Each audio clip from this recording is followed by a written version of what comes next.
Welcome to On the Middle East, the podcast of the award-winning media service El Monitor, where each week we talk with the decision makers and thought leaders who are making the news and shaping the trends in the Middle East. I'm Andrew Parasolidi, president of El Monitor, and our guest today is El Monitor State Department Correspondent Elizabeth Hagedorn. Elizabeth previously reported on the region as a freelance journalist in Turkey and Iraq for publications including Middle East Eye, The National, and The Guardian. And she and I will be discussing the latest news and trends in the region in Israel, Iran, and Yemen, as well as the impact of the Ukraine war on the Middle East.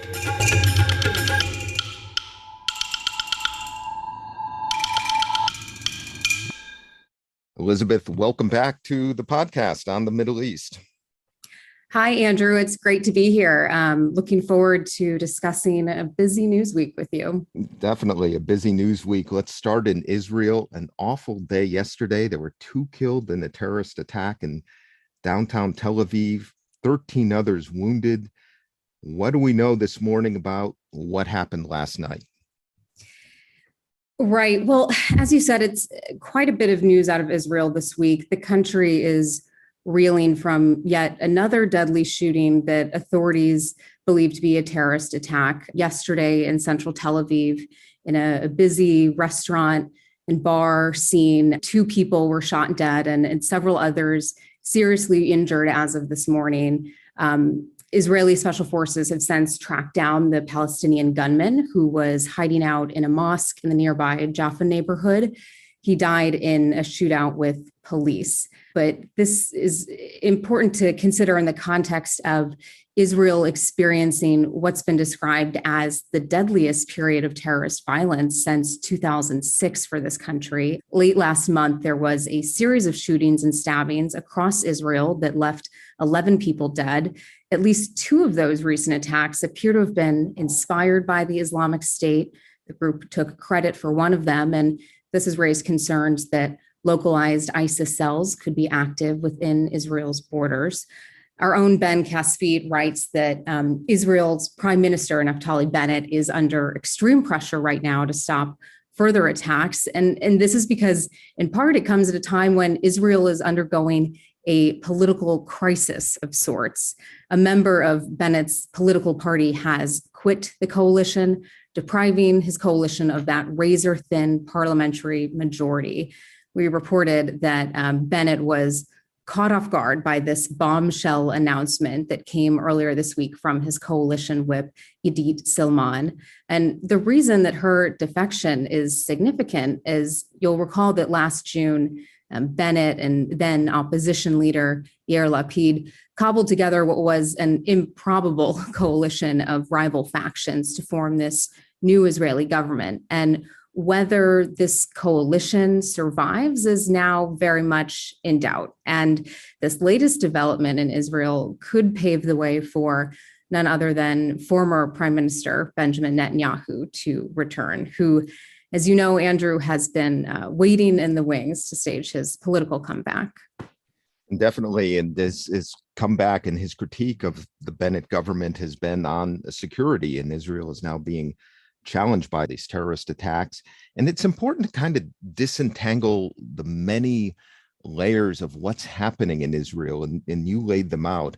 On the one hand, the attack last night appears to have been committed by a Palestinian from Jenin, and Jenin is the hotspot in terms of armed resistance to the Israeli occupation. And then you mentioned some of the attacks indicate the role of the Islamic State inside Israel. And as Ben Caspit has reported, this has put the spotlight on the Shin Bet, the highly regarded Israeli national security, internal security service, about how could this be? How could Islamic State be operating within Israel?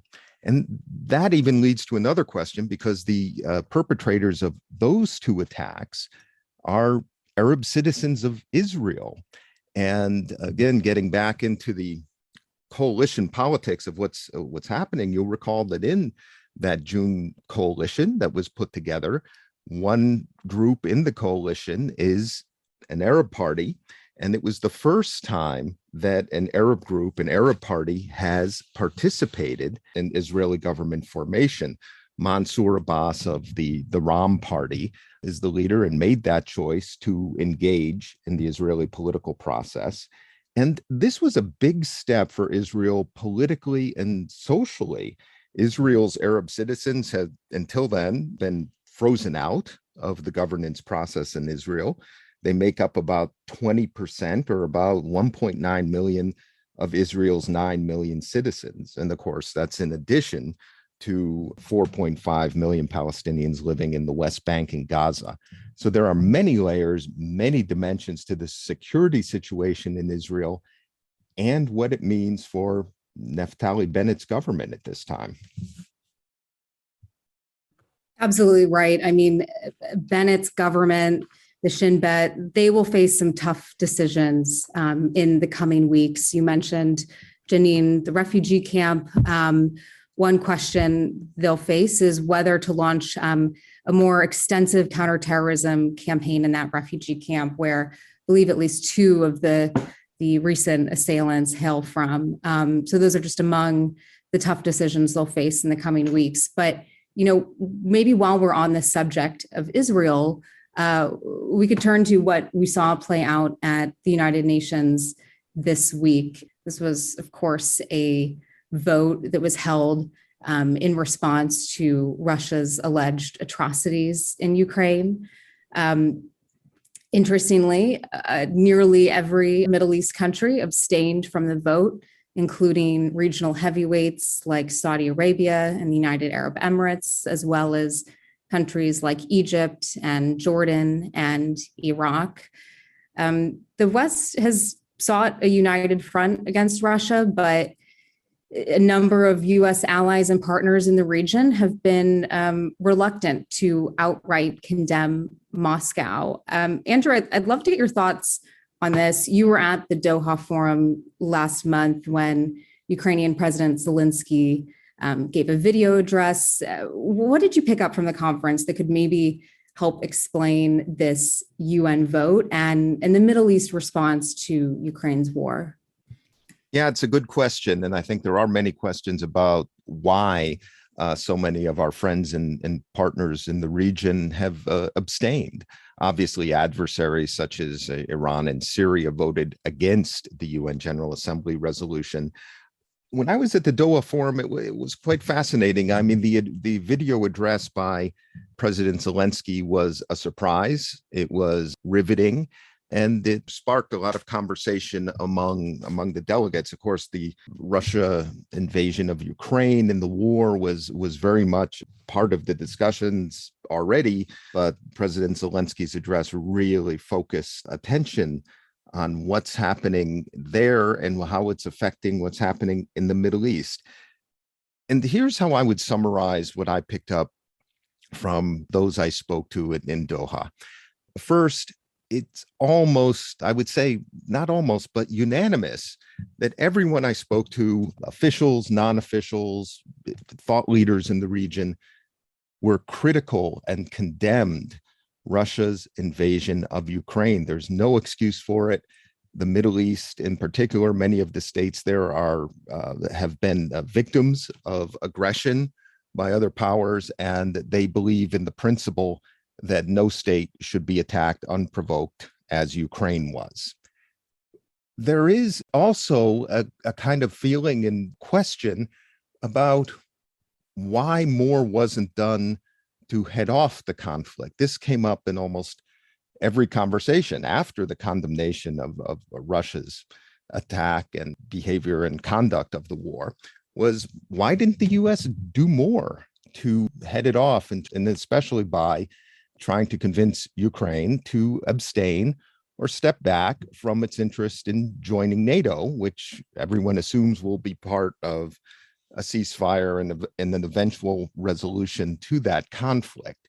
So there were questions about that. And I think there was also some contemplation about the exercise of American power.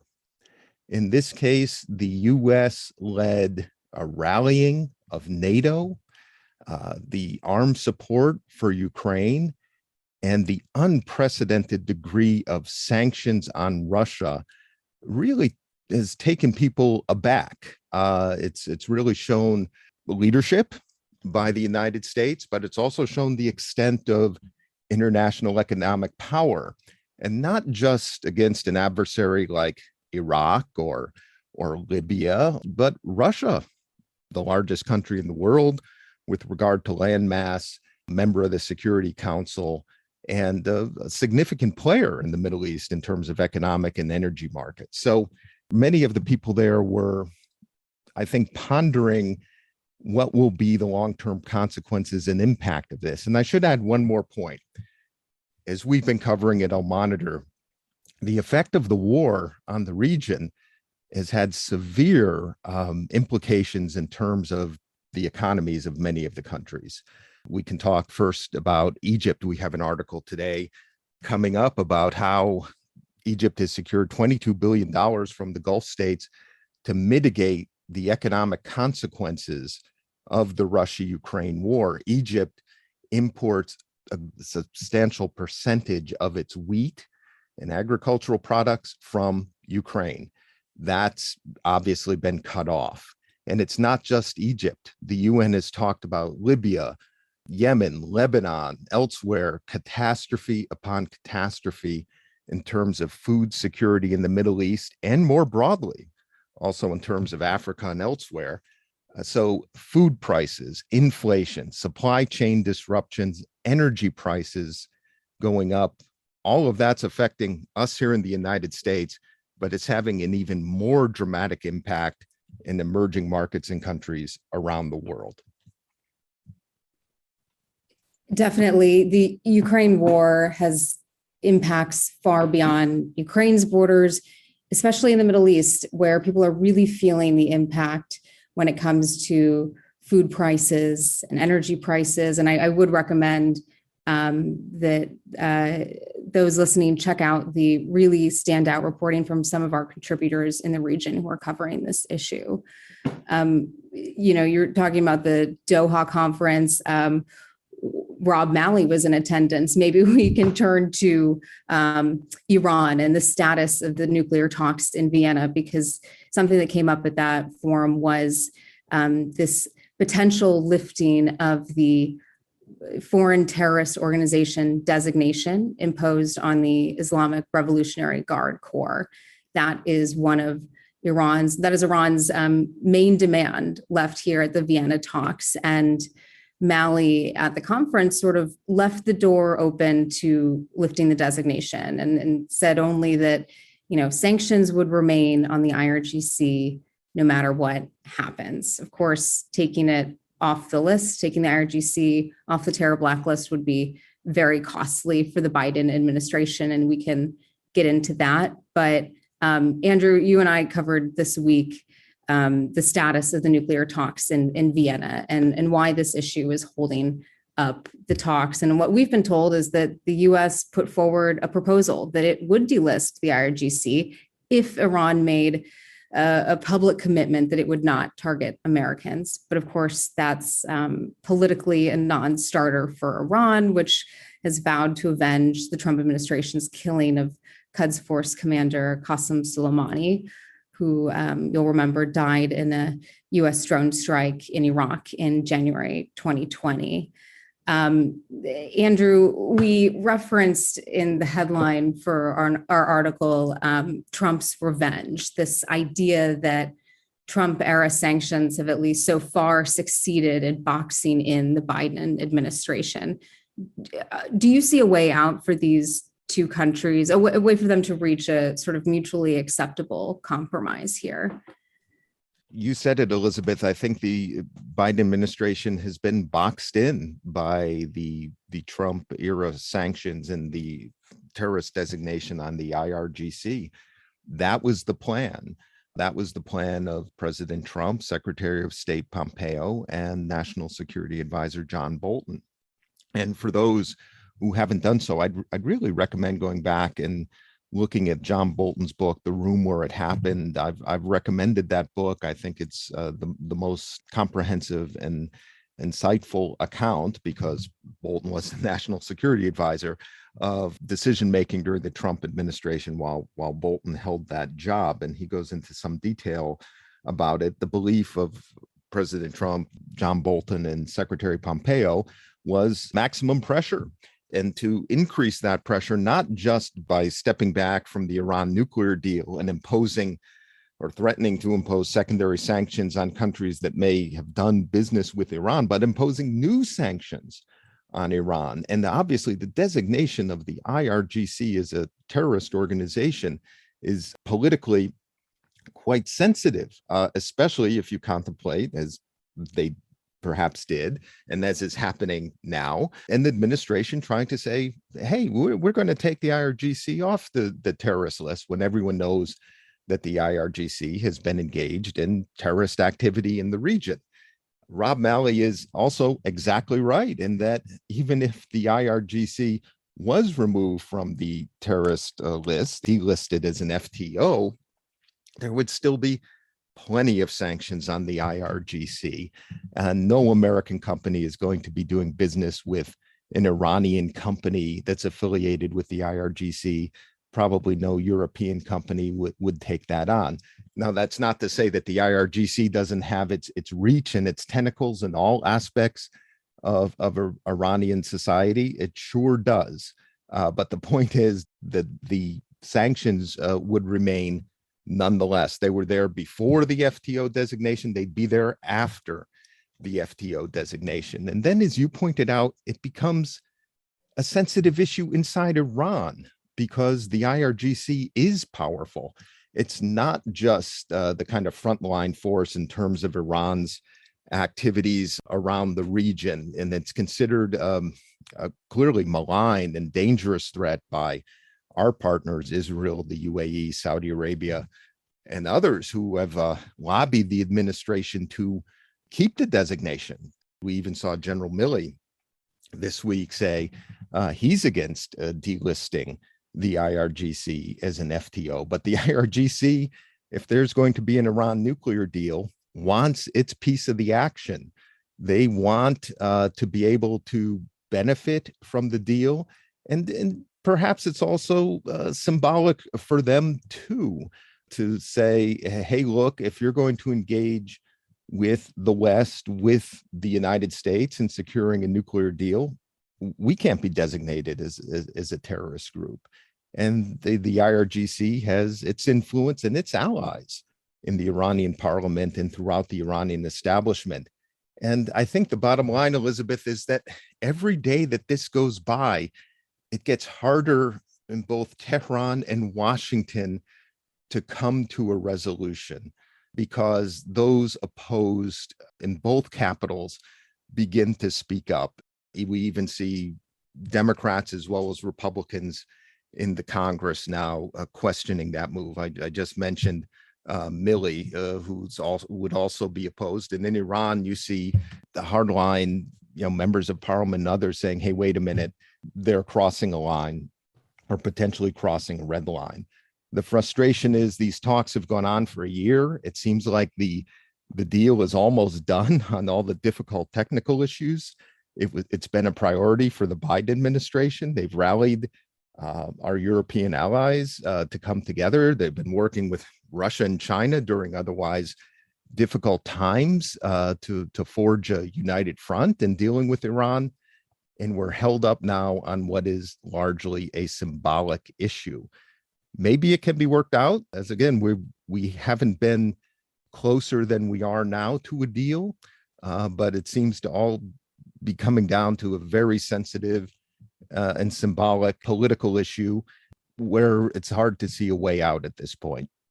You're absolutely right. This is largely a symbolic designation. And as you say, that's not appeased the critics in Congress. There will be significant domestic pushback if this designation is lifted, of course, from Republicans, but also several Democrats in recent weeks have spoken up, expressed their reservations, including the usual suspects like Senator Bob Menendez. And then also in the region, we should note, countries including Saudi Arabia, the United Arab Emirates, Israel, they will not be happy and have made their concerns known to the Biden administration as well, which seems to be lowering expectations that a deal is imminent or could be happening at all.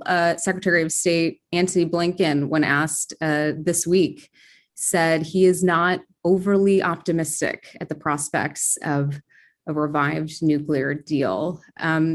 Andrew, do you think an Iran deal, if one is reached, could have implications for Yemen, where we've had a lot of news this week? The Iran-backed Houthi rebel group has now agreed to a 2-month ceasefire with the Saudi-backed Yemeni government forces. Would love to get your thoughts on the developments in Yemen. Elizabeth, you had a piece on this week. I was actually going to ask you about this, but let me take the first cut. And I have nothing other than my own kind of speculation, no inside source. But my thought was that the timing of the truce is telling, that here we are at a sensitive point during the Iran nuclear talks, and what has been a very difficult negotiation in the Yemen war. You cover this, of course, very closely. All of a sudden, we have a truce and a ceasefire, and the Iranian statements were quite effusive in terms of its support for the truce and the UN initiative, which Iran has been at best opaque about in its public statements in the past. And of course, Tehran denies, a direct link to the Houthis, although they're supportive, but we all know better. And it's unlikely that there would have been a truce at this time without Iran saying now's the time for a truce. There's a lot to deal with that involves Iran, and that includes, Iraq, the Yemen war, Syria. One could hope that if there's an Iran deal, that there could be prospects for diplomacy. It's not assured. It will require as much or even more attention in terms of the regional engagement, but there's always that prospect. But I would ask you the same question. You had some quotes in your article from U.S. Special Envoy Lenderking with regard to the Iranian reaction. Tell us a little about that and how you see it playing out.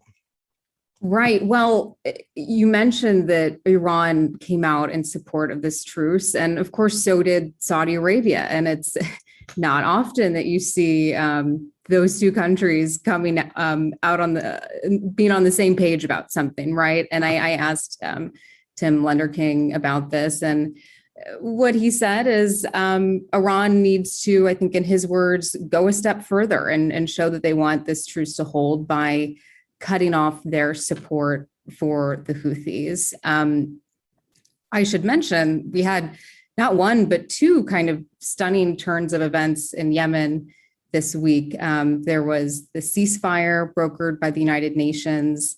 And then we had Yemen's exiled president delegating his powers to a new leadership council that will be tasked with trying to revive peace talks with the Houthis, who, as you know, for more than 7 years have fought the Saudi-backed government for control of Yemen and control the capital and much of the country's north. So a lot remains to be seen in Yemen right now, both in terms of whether this ceasefire can actually hold. There have been early reports of skirmishes, and it's also unclear whether this new council can actually work together in spite of their opposing views. The U.S., for its part, welcomed the formation of this new leadership council, as well as the truce, of course, which I would say the U.S. and others are treating with cautious optimism.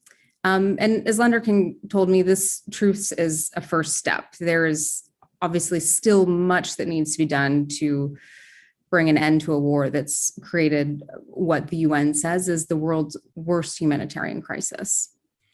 Yeah, and let's hope it holds, and Iran will go a step further, and that the parties can move ahead. I mean, it's a very difficult time in the region, and one has to give credit to the UN envoy, to our envoy Tim Lenderking, and the parties in the region to get to this point. It's something to build on, whether connected to the Iran deal or not. The people of Yemen deserve a break from from this war and the tragedy of this war, and it's really overdue.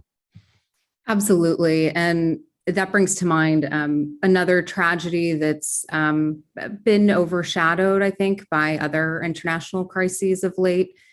Syria's civil war. Andrew, I know you've been doing some writing there. Maybe you could walk us through Al Monitor's latest coverage and how the Biden administration is handling Syria. Yeah, it's a good question. I mean, thinking about the Russia-Ukraine war, UN Secretary General Antonio Guterres said last month that Syrians feel abandoned by the world. Attention on the conflict was already waning after 11 years. That doesn't mean that the needs of Syrians is any less. I mean, the fighting overall is less, but the country is still broken and divided, and the humanitarian challenges are still vast, compounded by the implications of the Russia-Ukraine war, which we talked about earlier. Syrian president, Bashar al-Assad's government and repression, and the Russian engagement there. And the UN process, political process, in Resolution 2254, which people still refer to, it seems, you can go back and read it, it seems out of date and out of place with what's happening in Syria today. And UN envoy Geir Peterson, he has worked really hard on this process since he came into office over 3 years ago. But it seems like they're very far apart, and those are Peterson's words. And so this conflict is kind of now in the shadow of the Russia-Ukraine war. The Biden administration did a review of Syria policy when it came into office. It completed the review in December. It seems that the engagement in Syria continues. I mean, in terms of the humanitarian issues, the de-ISIS activities and coalition work, keep 900 troops there, again, basically focused on de-ISIS operations. We had 4 Americans injured yesterday from an attack that seemed to be from an Iran-backed group in Syria. So the problems continue there. So anyway, pulling this all together, I thought this week's Week in Review column, which will be out later today and available to those on our newsletter list tomorrow, to look at these issues and seeing where we're at in Syria and reminding people of the challenges. And you mentioned, of course, our coverage. We never forget about Syria at Al Monitor. I mean, we cover it, you and I cover it in terms of the policy dimension. Our correspondents cover it. Amber and Zaman is regularly or often, I should say, in northern Syria, and looking at the issues there on the ground. And then we have Syrians covering what's happening in their country, in their lives, in Idlib, in Aleppo. And they're reporting every day on the difficult situations there, both in terms of the life of the people, the economic challenges, the challenges for children and education, the health challenges, how the Hayat Tahrir al-Sham, the jihadist group that controls most of Idlib, is operating there, Turkey's role. Again, while the attention of the world may be elsewhere at Al Monitor, we continue to focus on Syria through reporting there and by our engagement, of course, here in Washington. Absolutely. The reporting of our correspondents in Syria, I believe, is unmatched and definitely worth a read. And, from speaking to Syrian friends and sources, I think there is maybe some hope that The tragedy in Ukraine can bring renewed attention to Syria's war and, importantly, Russia's involvement, at least when it comes to a push for accountability and justice, right? Because victims of Syria's war say the scenes unfolding in Ukraine feel so familiar. It's that same Syria playbook being used in Ukraine, where Russia intervened in Syria's war in 2015, helping turn the tide of the conflict in Assad's favor with a bombing campaign that targeted schools, hospitals, other civilian infrastructure, much in the way we see in Ukraine. And I had the chance to interview the head of the White Helmets Rescue Organization a few weeks ago, and he offered advice for Ukrainians who wish to document potential war crimes on the ground in his country, because that's something that Syrians, unfortunately, have some experience in. And, the advice ranged from rescue workers should be wearing GoPro cameras strapped to their helmets. And he warned of the potential for double tap strikes, where aircraft bomb a target and then circle back minutes later to drop a second bomb deliberately on the first responders. So that's kind of something I've been thinking a lot about lately. And the point that he and many other Syrians have made to me, which is that because they feel the international community turned a blind eye to Russia's actions in Syria, that perhaps left it emboldened to invade Ukraine. It's interesting you raise the issue of accountability because that remains one of the priorities of U.S. policy. And as we read the news every day about Russia's actions in Ukraine and the call for accountability there, some of the spillover effect might be to again look at what's happening or what happened in Syria there. And again, as with Yemen, the Syrian people who are amazing, resilient, rich society, culturally, their contributions to the region and culture of the region have been so vast for so long and so positive. And again, they don't deserve this 11-year war. Elizabeth, we've run out of time. It's been great catching up with you on what's happening in the region. Thanks for doing it with us this morning, and thanks for your many contributions to Al Monitor. Absolutely. Thanks, Andrew, so much for having me. We will return after this break.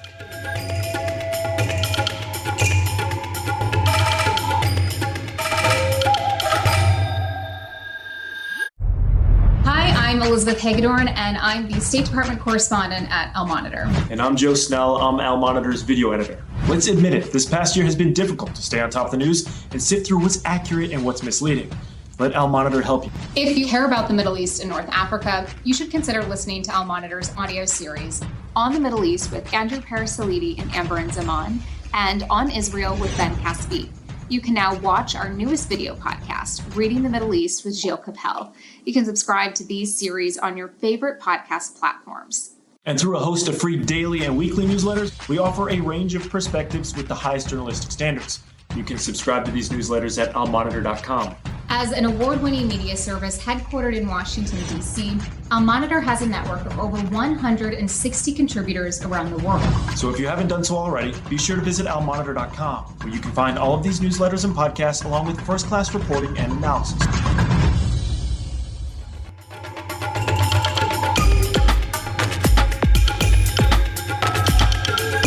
Thanks to our guest today, Elizabeth Hagedorn, and our production team of Beowulf Rockland and Rosabelle Hine of Two Squared Media Productions.